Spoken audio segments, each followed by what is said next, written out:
I'm going to show you how we sourced 6,000 webinar attendees from over 20,000 insurance applicants for one of our largest clients to date this year. Wow. To give you guys a little bit of background, this insurance company is a corporate infrastructure. They do the recruiting and they do the lead sourcing for all of their agents, for all their active. So we work with insurance companies all over the nation, whether you're an individual producer, or you're a sizable agency with 10, 50, 200 agents on your team, whether you work in a kind of a multi-level or network marketing style of insurance company or a more traditional type of insurance industry company, we work with all of them. But if we work with them, the reason they're going to use our tools is because of the volume-based tactics that we go about. Who would this not serve? I mean, this can serve anyone who's hiring, but when it comes down to it, the only people who are going to use this as practical application are people who are looking to bring on active insurance agents or non-licensed agents, trying to bring them into the fold to be able to sell their product and build their teams, because they know that there's a high level of attrition in that industry. A very small percentage of people actually make it as a career, but that doesn't mean it's not accessible. Everyone has the capability to succeed, but very few people do, because let's face it, very few people in the world or America actually pursue commission-based opportunities and actually make that their career. So I think if you really look at it, only about 95% of people in America work for somebody else. There's only a smaller percentage, and probably somewhere in that 5 to 8% that sit on the other side that actually work for themselves full-time, and that's their sole producing income. We also work with a lot of insurance companies that are hiring part-timers or full-timers, or it doesn't really matter. Everyone's dynamic or culture is a little bit different, but the way that we service them is by injecting our GoHighLevel system to be able to help them recruit that talent, mitigating 50 to 70% of their time away from the recruiting process so they can spend the most quality time with the right candidates coming through their funnel. Because there is a Pareto Principle to everything. What is the Pareto Principle? It's the 80-20 rule. It's as much of a law as gravity is, right? If I drop my phone, it's going to fall on the ground. If you try to fight that, I'm going to have a cracked phone. There are laws like sowing and reaping. There's a whole bunch of different things out there that exist.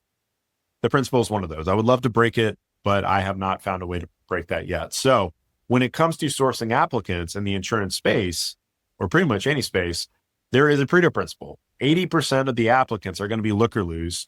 They're not going to be serious or are going to go through the entire process. They're hitting the apply button on a lot of jobs because they're trying to land something. And there may be a percentage of those people that will apply to any commission-only thing. And there may be some that accidentally apply to a commission-only thing. But there may be a lot of candidates that actually click on insurance agent applications because they know somebody in the insurance space, or they're trying to supplement their income, or they are actively looking for an insurance job. But even if somebody's looking, it doesn't mean they're actually going to shift their career or actually engage in it. So the Pareto Principle exists. 80% of the applications that come through a process are either not going to be good, they're not going to engage correctly, they're not going to follow through, and that's okay.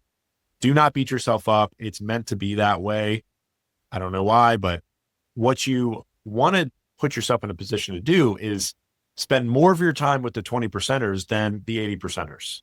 You want to spend 80% of your time with the 20% versus 20% of your time with the 20%, right? So you want to double down on what works. But how do you do that? So what I wanted to show you guys today was a case study of an insurance company that we work with that we have sourced in the past 8 months over 20,000 applicants and have converted over 6,000 of those applicants into webinar attendees. So their process looks like this. Application comes in, we text and email those candidates to invite them to be able to interview with our team. They can call into a phone number, conduct an AI interview. We get the transcription. Once that transcription is done, they get sent a link to book their webinar. Or they can book onto a live calendar. They could book with an actual person, a callback window of some sort, maybe an hour window of time where a recruiter on our team representing our client is going to call out to that candidate to conduct an interview, a 5 to 6, 8, 12-minute interview, whatever the time frame is. It's meant to make sure and confirm that people are looking for this specific type of opportunity, this insurance role. They're serious about it. They're okay pursuing commission only. Do they have their license or not? If they don't have their license, are they willing to get it?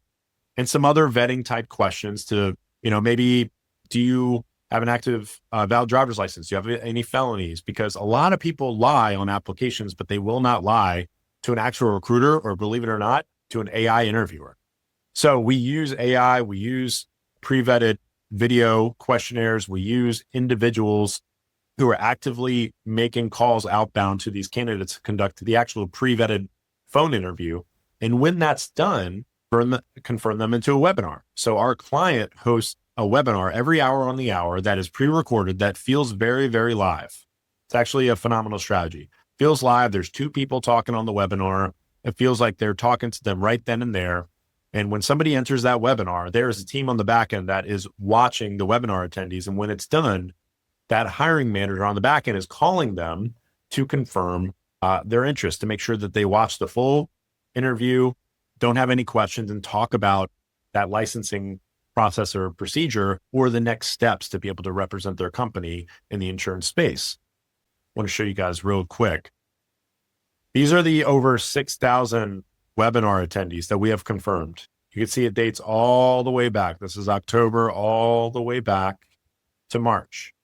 Kenny, we were just talking about from a prospecting angle. I talk to people all the time about how commission-based recruiting, to be able to build your team, is more of a sales and marketing mentality than it is a recruiting or team building tactic.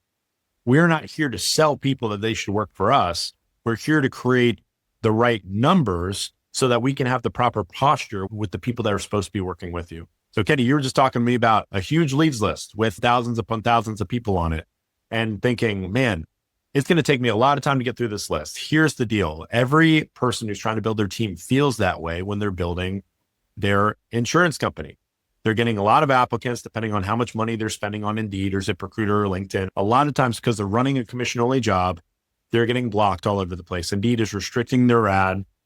If they work for a specific type of company that represents kind of a network marketing style of approach, even if they're not, the job boards don't like it. It's against their terms and conditions. It can get shut down. You got to get creative. I'm not here telling anybody to manipulate anything, but there are people out there, good actors, not the bad ones, good actors out there legitimately trying to get opportunity in front of the right people. And they're getting stonewalled all over the place. They're getting blacklisted. They're getting taken off the job boards. They're constantly dealing with a bunch of unqualified people. When they get the applications in, they got to spend hours upon hours upon hours. I was just talking to a client the other day. He said before he started working with us, he was spending 4 hours a day just sifting through the resumes and trying to make outbound calls to be able to get these people booked into interviews. And guess what happens, right? It's once you start the interview process in insurance, it's a 50% rule. If you book 10 appointments or 10 interviews, 5 are going to show up. Out of those 5, 2.5 of them are going to move to the next step, and so on and so forth. So you need to be able to calculate your numbers back to go, if I spend X amount of dollars to be able to source applicants on the job boards, what result am I going to get? If it narrows down 50-50 all the way through the process. Our results with this client is, in my humble opinion, pretty good. Because if we source 20,000 applications and 6,000 people were interviewed and confirmed into webinars, that's a phenomenal number. It's 1 in 4 applicants. Most people are not getting 1 in 4 confirmed into a webinar. Now, I know 6,000 people are not going to show up after being confirmed into a webinar. Let's take our 50% rule. If 3,000 of them show up, would you guys anticipate that their team's pretty big right now? If half of those 3,000 got hired, how many people is that? It's 1,500 new agents in 8 months. 20,000 applications leads to 1,500 or so, give or take, brand new agents representing a company. If any insurance company out there had a percentage of those results, it would change their entire financial life. Got to view this as a sales and marketing funnel so that you're taking candidates through the process. Here's the reason why most people never build that big of a team. It's because here's what they're dealing with. They're dealing with spending 80% of their time with the 80% of applicants because they don't know any different. They've got no mechanism to be able to bubble up the most qualified candidates. And what do I mean by qualified? There's 2 different things that I'm looking for anytime I'm trying to build any sort of team, especially in insurance, which is appreciation is the first one. And the second one is their ambition, their appreciation for the process they're going through. Are they playing ball? I'm not talking about Mr. Nice Guy or Mrs. Nice Girl, right? I'm talking about, Are they showing a genuine level of appreciation through the process? Because just like anything, any of us do, when we face something, the way we're thinking about it is the way we come out of it. We can be facing the most negative situation in the world, but if we find the positive in it, we're going to persevere through it. We can be in the most abundant and incredible situation in our entire life, but if we have a negative mindset, we're going to find the negative. So the same thing when somebody's going through a recruitment process, and I'll kind of cap off with this, is if somebody has a high level of appreciation, all they need is one reason to keep going through versus any excuse will do for the others. So that's appreciation for the process. Here's the second step, ambition. How quickly are they acting on each next step? Are they holding their hand up and saying, pick me? Doesn't mean that they're yes men. It means that they're willing to engage in the process. Like they're willing to roll with the punches. They may ask the tough questions, but they're buying into your leadership. Today, we lead a horse to water. We cannot make him drink, right? At the end of the day, a potential employee or commission-only employee or 1099 or insurance agent or whoever it is has to make a final decision of what they're going to do. And that's going to fall on the leadership of the company and their processes and structure. But I would say 90% of businesses fail in this arena because they don't have mechanisms in place to be able to get 20,000 applicants and know what the heck to do with them. That's the power of not only our system, but if you do this right, that's the power of some of the most successful commission-only recruiting companies in the entire world, is because they built systems, not relied on the magic or the charisma of one person or a couple people. You can be an average leader. And if you have a big enough funnel of people coming through a process, the right ones are going to find the right fit with you. And the wrong ones are going to go somewhere else, which is a beautiful thing.